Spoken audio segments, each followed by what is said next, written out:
سب سے امپورٹنٹ آج D G S P R نے بڑی دھواں قسم کی پریس کانفرنس کی ہے۔ پشاور میں ہونے والی پریس کانفرنس کے دوران D G S P R کافی جذباتی نظر آ رہے تھے۔ اس پریس کانفرنس کا مقصد میری نظر میں یہ تھا کہ نام لیے بغیر ان کو جواب دیا گیا ہے جو کہ خیبر پختونخوا میں آپریشن کی مخالفت کر رہے ہیں یا مشروط حمایت کر رہے ہیں۔ دوسرا، افغانستان میں ہونے والی ایئر اسٹرائک پر پاک فوج کی جانب سے موقف سامنے آیا ہے۔ شاید اسی وجہ سے اس پریس کانفرنس کے لیے پشاور کا انتخاب کیا گیا۔ آج پشاور کے صحافیوں نے بھی بڑے عمدہ سوال کیے ہیں۔ میرے خیال میں اسلام آباد کے صحافیوں کو بھی پشاور کے صحافیوں سے سیکھنے کی ضرورت ہے۔ D G S P R نے بھی بڑے تحمل کے ساتھ، بڑے تدبر کے ساتھ ان کے جواب دیے ہیں۔ D G S P R نے ایک سوال کے جواب میں عمران خان کا نام لیے بغیر کہا کہ آپ کو آپ کی سیاست مبارک ہو، ہمیں اپنی سیاست میں نہ لائیں۔ کوئی فرد واحد یہ سمجھتا ہے کہ اس کی سیاست ریاست سے بڑی ہے تو یہ ہمیں قبول نہیں ہے۔ جب ان سے پوچھا گیا کہ افغانستان میں 4 جگہ ایئر اسٹرائک کی خبریں ہیں، کیا ان حملوں میں نور ولی محسود مارا گیا ہے، اس پر کیا کہیں گے؟ جس پر ان کا کہنا یہ تھا کہ افغانستان پاکستان کے خلاف دہشت گردی کے لیے استعمال ہو رہا ہے،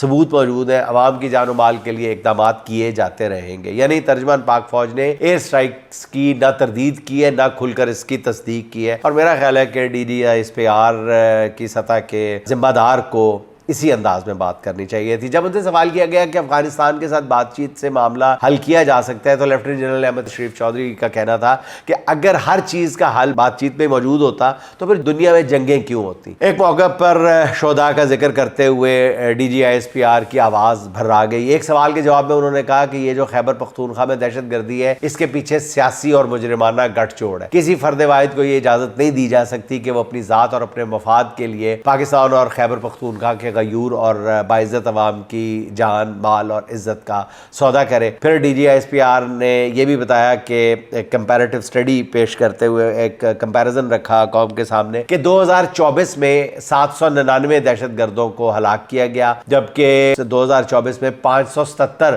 پاکستانی شہید ہوئے، جن میں 272 آرمی افسر اور جوان تھے، 140 پولیس اہلکار تھے اور 165 عام معصوم شہری تھے۔ جبکہ یہ بڑھتی ہوئی جو لہر ہے دہشت گردی کی، یہ 2025 میں جو جاری ہے ابھی، اس میں 10,000 انٹیلیجنس بیسڈ آپریشن کیے گئے ہیں، جن میں 40% کے لگ بھگ جو ہے وہ کے پی میں کیے گئے ہیں، جن میں 917 دہشت گردوں کو ہلاک کیا گیا ہے۔